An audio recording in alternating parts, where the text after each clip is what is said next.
With the weather getting a little bit better now, it's time for me to start building my new shed. I'll be taking you through each step I took to make this shed through a series of videos.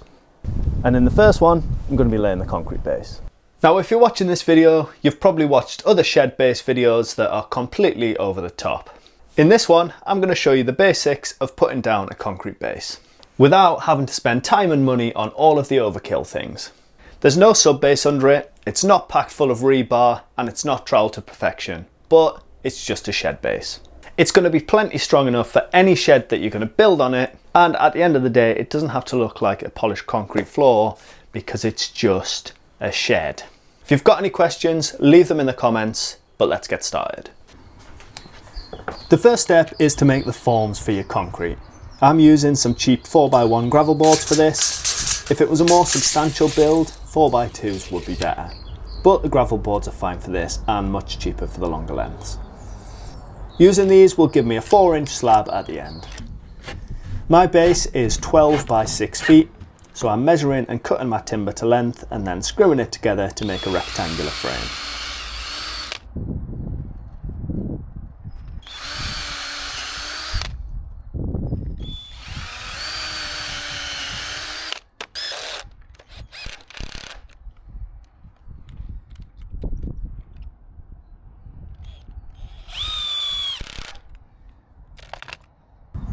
To keep the corners square until it's all fixed in place, I'm using a frame and square, and then I screw some offcuts to the boards to hold it square.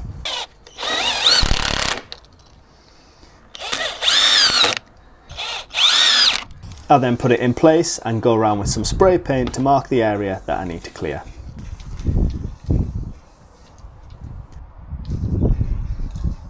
My concrete base is going to be raised above the grass level, but I do need to clear away all of the grass before laying it.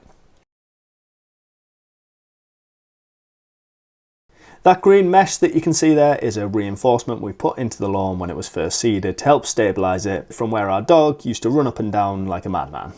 Once all of the grass was removed and I'd levelled off the area, I lifted the form back into place and then made some stakes with some batten offcuts. These were used to pin the form in place.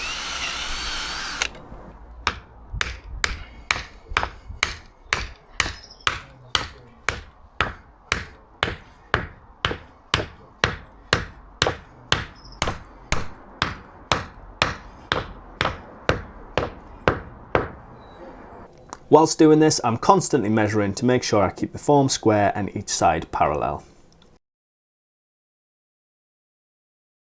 After that was done, I used a piece of heavy timber to tamp down the area. Unless you've got particularly soft ground, there isn't really much need for a sub-base here. You're only building a shed on this, so it doesn't need to hold that much weight.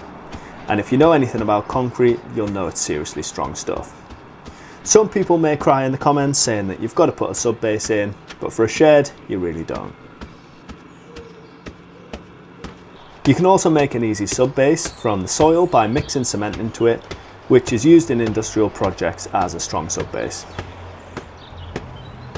This saves you having to get a bulk bag of hardcore for your shed.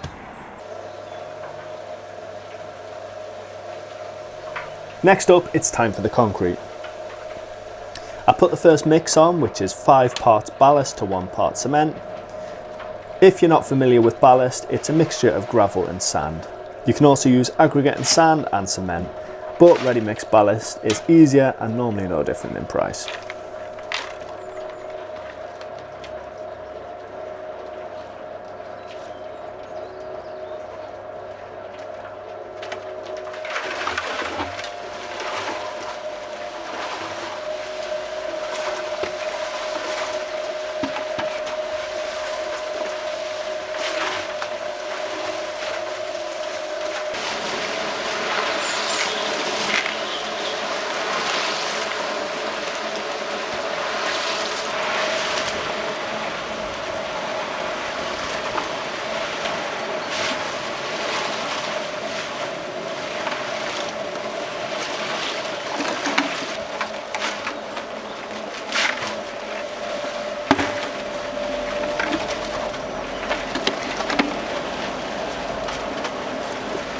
Whilst the first mix was on, I laid down the damp-proof membrane.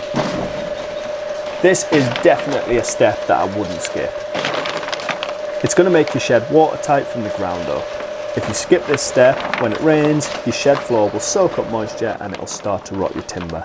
It's also going to prevent any damp issues inside the shed.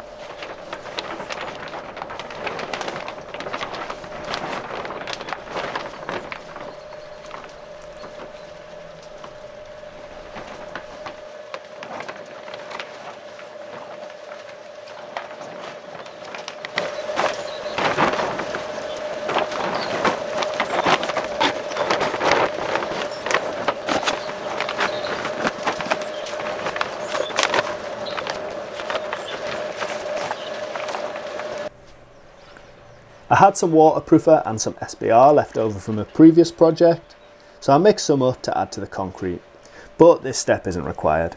If I didn't have these on hand, I wouldn't have bought them for the project.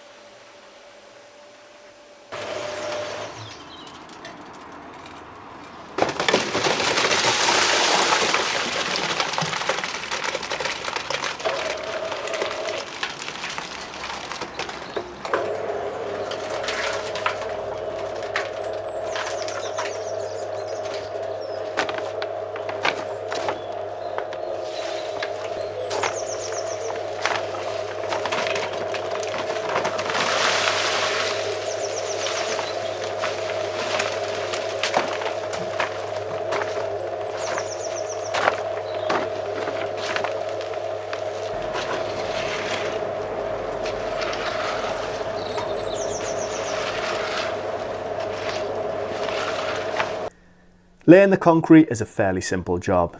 It's a case of mixing a load, tipping it, spreading it and repeating until you've filled your form. I had some metal mesh lying around in the back of the garden which I decided to add into the mix instead of rebar. If you've got some scrap metal like this, then throwing it in won't do any harm, but if you don't worry about going out and buying rebar. For something the size of a shed base that won't be taking much weight, you really don't need it. If you're doing a larger garden room or something heavier, then definitely use some rebar. Every so often I would tamp and scrape over an area to flatten it level with the forms. For this I just used the straightest piece of CLS that I had. I poured my concrete on the wetter side to help me tamp it down on my own. If I had a second pair of hands I would have gone a little bit drier and we could have tamped it from either end of the wood.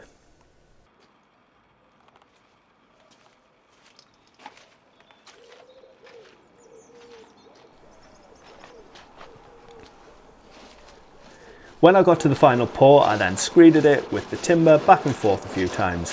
And as you can see, this really brings the water to the surface and it helps you get a nice level finish.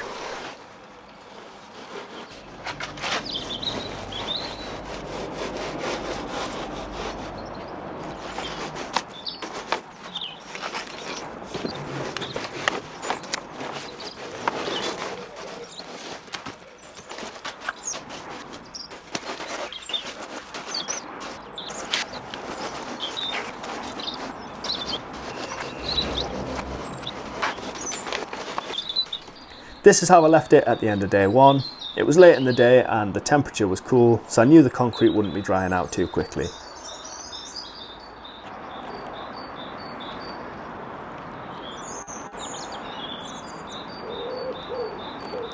The next day I used a derby to smooth out some of the texture left from screeding it, and then I called that job done.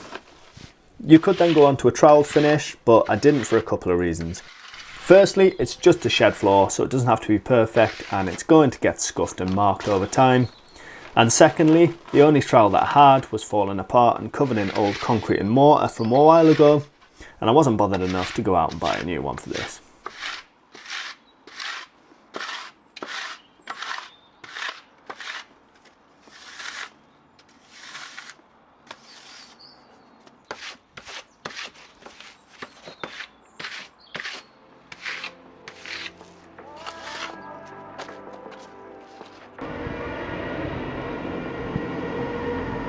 Now the shed is complete and the concrete is dry, it's pretty much as flat as you'd ever need it.